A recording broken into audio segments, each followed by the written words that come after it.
নমস্কার, আমার চ্যানেলে সকলকে স্বাগতম। কড়াই গরম করে দিয়ে দিয়েছি সর্ষের তেল, আর দিয়ে দিচ্ছি বেশ কতগুলো ডুমো ডুমো করে কেটে রাখা আলুর টুকরো। লবণ আর হলুদ সহযোগে আলুগুলো বেশ লাল লাল করে ভেজে তুলে নেব।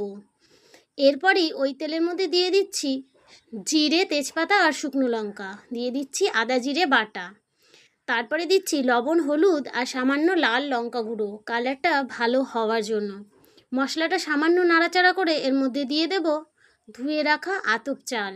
মশলাটা বেশি ভাজতে যাবেন না, তাহলে কিন্তু স্বাদটা নষ্ট হয়ে যাবে। আর গোবিন্দভোগ চাল যাতে পড়ে তার স্বাদ কিন্তু দ্বিগুণ হয়ে যায় বা 4 গুণ। বন্ধুরা, আজকের রেসিপিটি কিন্তু একদমই ইউনিক।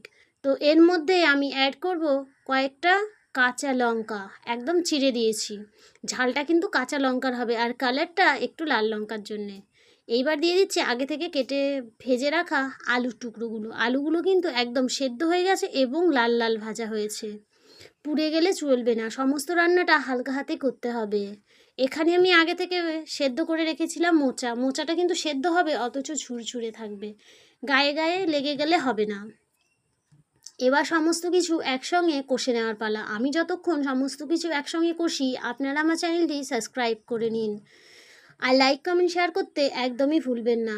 এই নতুন রেসিপিটি যদি আপনার ভালো লাগে থাকে, তাহলে আমার রেসিপিটি আপনি শেয়ার করতে পারেন আপনার বন্ধু বা ফ্যামিলির সঙ্গে বা যে কারো সঙ্গে। এর মধ্যে আমি অ্যাড করছি সামান্য চিনি আর গরম মশলা। আপনি গরম মশলাটা স্কিপ করে শুধুই এলাচ গুঁড়োও দিতে পারেন। দিয়ে দিচ্ছি বেশ কিছুটা ঘি।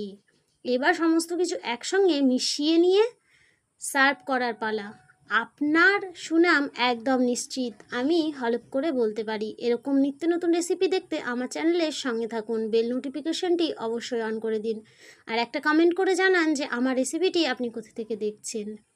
রেসিপিটি ভালো লাগলে অবশ্যই বাড়িতে ট্রাই করে দেখবেন, খুবই ভালো লাগবে। আর কথা বাড়িয়ে লাভ নেই, রেসিপি যখন তৈরি হয়ে গেছে, এবার কিন্তু চেখে দেখার পালা আমারও আপনারও। ফিরে আসি নতুন ভিডিও নিয়ে, সকলে ভালো থাকবেন, ধন্যবাদ।